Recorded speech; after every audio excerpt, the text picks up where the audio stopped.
Hadi buyurun elimizdeki malzemelerle güzelleşelim. Çok güzel bir serum yapıyoruz arkadaşlar. Lekeler gidecek. Bir de cildimizi sıkılaştıracağız. Çok güzel bir buz küpü uygulaması yapacağız. Başlayalım arkadaşlar. Çok az malzemeli. Maydanoz ve bir adet havuç kullanacağım. Öncelikle havucumun kabuklarını soyuyorum. Baş kısmını çıkartıyorum. Maydanozla beraber iyice yıkıyorum. Bunların bana suyu lazım. Böyle bir karıştırıcınız, eziciniz varsa işiniz oldukça basit olacak arkadaşlar. Üzerine de gül suyu ilave ediyorum. Dedim ya, gözenekleri de sıkılaştıracağız, cildimizi temizleyeceğiz.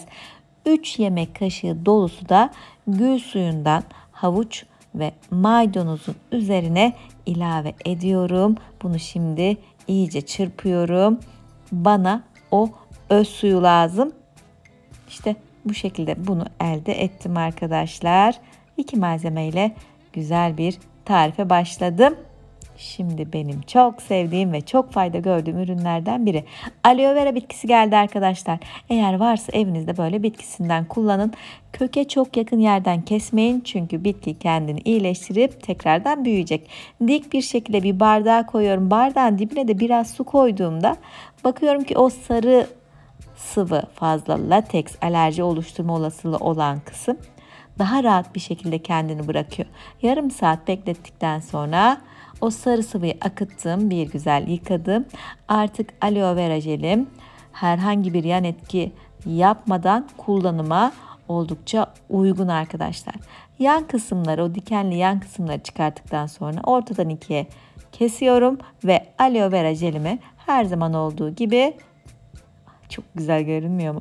Böyle bir tahta kaşık yardımıyla çıkartıyorum. Böyle uygulamak da oldukça pratik. Bir kaşıkla da çıkartabilirsiniz. Eğer ince bir dal ise sıkıştırarak, ezerek de aloe vera jelini çıkartabilirsiniz. Ama derseniz ki ben de böyle bir bitki yok, hazır jel kullanabilir miyim? Tabii onu da tercih edebilirsiniz. Ama müthiş görünmüyor mu?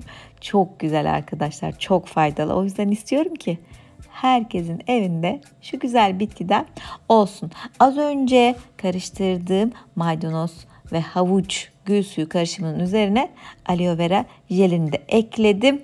Muhteşem üçlü böyle ortaya çıktı arkadaşlar. Bir süzgeç yardımıyla öz suyunu alıyorum. Bana havuçtan gelen vitaminler, maydanozdan gelen vitaminler ne yapacak? Cildime elastikiyet kazandıracak. Aynı zamanda cilt lekelerinden bizi kurtaracak yüksek oranda A, C, K vitamini barındıran ürünler kullandık arkadaşlar. Hem cilt gençleştirecek hem leke giderecek. Bakın posa kaldı. Atmıyoruz. Bununla da diğer harika tarif gelecek. Şimdi biz toniğimizi yapmaya devam edelim. Havuç, maydanoz, aloe vera. Bir de buna var ise kullanmak istiyorsanız gliserin ekleyelim ki lekeleri daha hızlı açalım. Ama yok diyorsanız bu da işimizi görür. Ben yarım yemek kaşığı ölçüsünde gliserin ilave ediyorum. Bir güzel karıştırıyorum. Çok daha güzel bir tonik yapmaya devam edelim. Ne kullanalım arkadaşlar? E vitamini kullanalım. Hem ürünün ömrünü uzatalım, hem ürünün etkisini arttıralım. O özellikle göz kenarındaki kırışıklıklar, dudak kenarındaki sarkmalar, boyundaki, gıdıdaki, eldeki sarkmalar var ya, onu gidermek için E vitamini çok işe yarar bir ürün arkadaşlar. Bir tane de E vitamini ekledim. Karıştırdım ve şimdi okey, şimdi hazır. Böyle uygulamayı yapacağınız evinizde bulunan herhangi boş bir sprey şişesine aktarın. Var ise damlalıkla uygulama yapmak bu tarif için çok daha kolaylık sağlıyor arkadaşlar.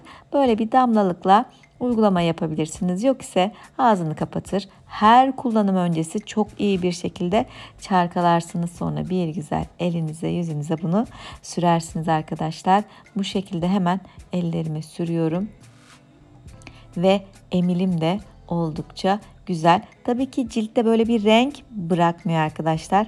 Hemen onu emiyor. temiz cildimize uygulama yapacağız. Her zaman olduğu gibi cildimiz temiz olacak ki bizim ona sunduğumuz, verdiğimiz ürünler alt tabakaya geçerken temiz, güzel, faydalı bir şekilde geçebilsin. Yoksa yaptığımız hiçbir işlemin anlamı yok. O yüzden her videoda defalarca temiz cildimize kelimesini kullanıyorum. Göz altlarımıza kullanalım mı? Evet, göz altlarımıza da kullanabileceğimiz çok güzel bir ürün hazırladık hep birlikte ve malzemelerde oldukça bulunabilir malzemelerde arkadaşlar. Bu şekilde havuç, maydanoz serumumuzu hazırladık. Arkadaşlar şimdi o posayla ne yaptığımızı göreceğiz. Bakın böyle huni şeklinde, yani dökmeye elverişli bir kapta çalışırsanız çok daha basit olur. Süt ilave ediyorum. Az önce o kalan posa var ya, ona bir miktar süt ekledim. Bakın böyle iyice karıştırdım.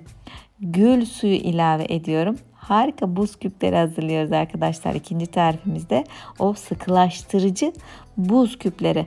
Aynı zamanda o kalan posayı değerlendirdik.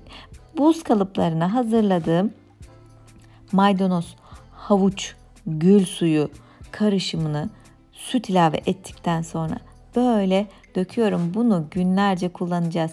Hazırlayacağız, atacağız buzluğa. Ondan sonra bunu her sabah uyandık. Kendimize özel bir 5 dakika ayırdık ya.